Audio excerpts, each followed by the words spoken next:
All right, let's roll. Use your big boy voice.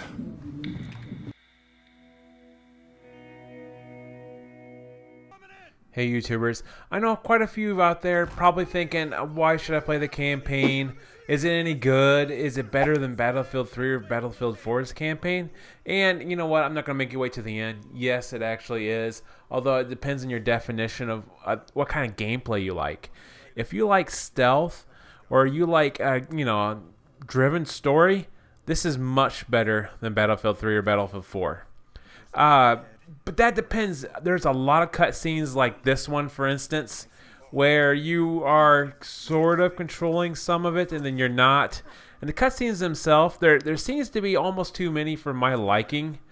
Often you are not in control of your character or semi in control of your character, or you have to do, a few things like this. Right here, it's interactive, but it cuts in and out quite a bit. They really wanted to tell a story here, and that they did.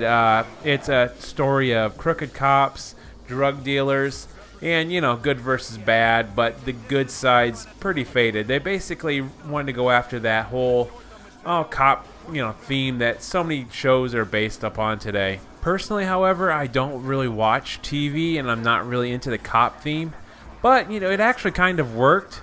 Again, other than those damn cutscenes that seem to interrupt the action too much, the pacing is quite slow, although that's partially because I tried to be stealthy in the game, and you don't have to be stealthy for the most part. There's quite a few times where you don't really have to if you don't really want to, and you can go in there guns blazing, but it's going to be quite a bit harder, and well, you don't rank up. And what do I mean by rank up? You can go up to rank 15, and when you rank up, you get different weapons and attachment unlocks, and you don't absolutely necessarily need to do that in any way. It does help out because some of the other weapons are fairly good or decent in some situations, but other times not so much. You probably could just run through, I'd say, about 90% of the game and never have to take a single guy down, except for a spot or two where it's absolutely necessary. You're either weak or you don't have a weapon or whatever. But if you do take that stealthy approach, it took me personally 7.5 hours to beat the campaign, which is a little bit longer than I thought it was going to be. I thought it was going to be like more of a 4.5, 5 hour deal, because it's Battlefield. They're really counting on the multiplayer aspect of it. But it was a little bit longer than I expected it to be, which at times it seemed to drag on a little bit. But at the same time, that's partially because I was trying to take so many people down and arrest them, which, again, isn't necessary. But it is highly favored in many situations. Now, as far as the computer AI goes, they're quite stupid. I played this on medium difficulty, and it was actually quite easy for the most part, except when you come up against an armored vehicle. Those things would just chew through everything. And that's right, there is quite a bit of destruction in the single player. I mean, quite a bit. Often I thought, well, I'll just hide behind this wall, and they blew it to pieces. And I wasn't expecting that because in the beta, at least, and in most of the multiplayer levels that I've seen so far and have played so far, the damage, on different items is kind of hit and miss. And you'll see quite a bit of it. I mean, it's kind of disappointing. It is Battlefield.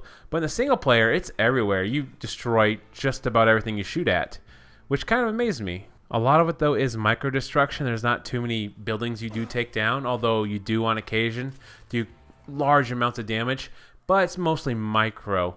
And graphically, the game actually looks pretty good and runs pretty good. There are some situations where some of the textures and a few of the models just aren't that great, and it does show quite a bit. And I think the character models themselves aren't that great. It's mostly the level design and the way things look, and the textures actually look fairly decent on many things, except for those few occasions where I wonder what the hell went on, especially when it's like a cutscene that's focusing you on it, and it just looks like garbage. And another thing about the cutscenes, many of them are locked at 30 frames per second, and quite a few of them are actually pre-rendered, which I don't understand why, because for the most part, those look worse than the actual in-game graphics.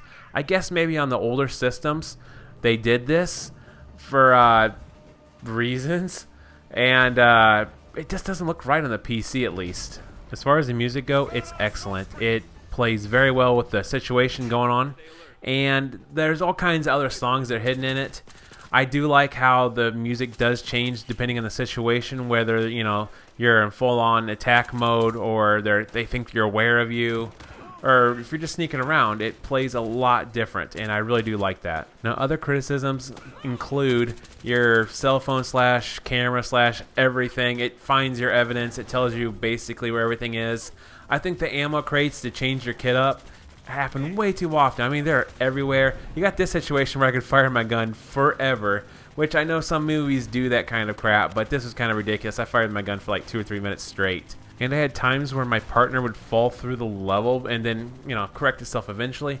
And I had times where my partner would literally be standing right beside a guy and they had no idea we were right beside them. Another criticism is most of the game didn't really have too many well-lit levels, and that kind of explains why they can't see you. But like right here, this guy should be seeing me before I flash my badge at him.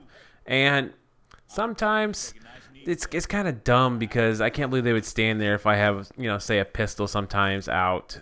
It doesn't make a lot of sense if there's, even 3 guys there. That's it. That is the max limit, 3 guys, but it doesn't make a lot of sense. And if you are arresting a guy as they start to shoot you, it's a bad situation. Basically, you keep going through the animation and they just open fire on you and you take a lot of damage. But again, the damage is kind of weird because sometimes you literally just don't take damage, and that makes very little sense. I don't know if it's a bug or a feature or what. And now I don't want to sound too negative about the game here, and I know I've talked quite a bit about the bad things, but the game actually plays well. Visceral had a story to tell. They told it. It actually, was a fairly decent campaign. A little slower pace than I may have liked, and some things are a little buggy and a little dumb in my opinion. But it actually was much better than Battlefield 3's, for instance, and Battlefield 4 was definitely not this good. So they actually did something a little bit better than I thought they would have. Considering this is actually, designed mostly as a multiplayer shooter, the game's actually pretty good. If I was forced to give it a score, I'd probably give it a 7 out of 10. Getting a 9 to a 10 out of 10 for me would be pretty hard. I'm pretty, vicious on my game scores. And you know what? The only real reason you really want to play this is to get your battle packs when completing levels. This time around, they're not forcing you to do it to get weapons, just those battle packs with those boosts and, camos and stuff like that. If you enjoyed my video and found it informative, I would appreciate if you hit that like button. And also, please subscribe if you haven't done so already. And do you guys actually play this? Anybody want to play this? It was decent. It wasn't great. I did it mostly just to do it and say I did it and get some of those battle packs.